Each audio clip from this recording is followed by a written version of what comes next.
NokshaLive-এর সকলকে স্বাগতম। আজ আমরা জানব কিভাবে একটি কম্পোজিশনকে পুনরায় সেটিং করা যায়।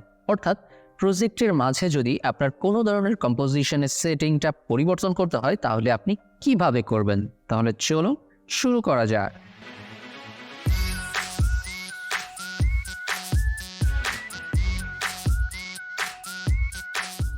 আমরা প্রথমেই একটি প্রজেক্টের কম্পোজিশন তৈরি করেছি এবং পরবর্তীতে সেটি আমাদের প্রয়োজনে কিভাবে চেঞ্জ করা যায়, আমরা এই বিষয়টি নিয়ে আজকে খুব সহজেই জেনে নিব যে কিভাবে চেঞ্জ করা যায়। দেখো, আমাদের এই কম্পোজিশনটি আছে, আমাদের আর্টবোর্ড আছে 1200x1200 এবং অন্যান্য রেজুলেশন আছে। দেখো, আমরা প্রথমে কম্পোজিশন, নিউ কম্পোজিশন আছে, ওটা নতুনদের জন্য, কিন্তু আমরা যেহেতু সেটিং নিয়ে কথা বলবো তো অতএব কম্পোজিশন সেটিং, যার শর্টকাট Ctrl+K।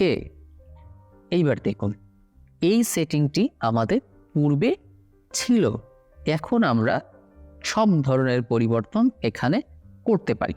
প্রথমত কম্পোজিশন নেম আমরা একটি দিয়ে দিচ্ছি, ওকে।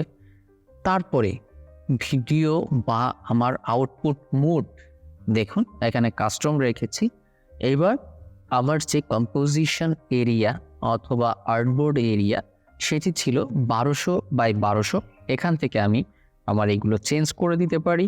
আমার এখানে স্কোয়ার পিক্সেলস আছে এবং ফ্রেম রেট আছে 29.97 এবং রেজুলেশন আছে 4 এবং আমাদের এখানে ডিউরেশন আছে 2 মিনিট 30 সেকেন্ড এবং আমাদের আর্টবোর্ড কালার আছে সাদা। দেখুন, আমরা একটু পরিবর্তন করে নিই। আমরা আমাদের আর্টবোর্ড সাইজটিকে চেঞ্জ করলাম 1920x1080, যেটিকে আমরা এইচডি বলতে পারি, এইচডি বলা হয়। তো দেখুন, আমরা যখন ওকেতে ক্লিক করলাম সাধারণত আমাদের 1200x1200 থেকে পরিবর্তন হয়ে 1920x1080 পরিবর্তন হয়ে গেছে। এখন আপনি দেখুন, আমি আমার টাইমলাইন থেকে, আমার টাইমলাইন প্যানেল থেকে আমি আমার ব্যাকগ্রাউন্ডটিকে বড় করে দিলাম এবং আমার সূর্যটিকে একটু সরিয়ে দিচ্ছি। প্রত্যেকটা লেয়ার বাই লেয়ার আমি কাজ করছি।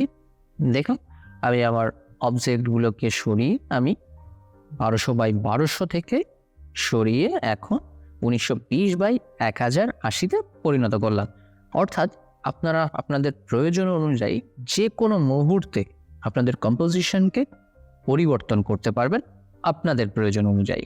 সুতরাং আশা করি খুব সহজেই এই কাজটি আপনারা শিখে গেছেন আর এটি নিয়ে আর কোনো সমস্যা হবে না। সুতরাং দেখা হচ্ছে পরবর্তী ক্লাসে।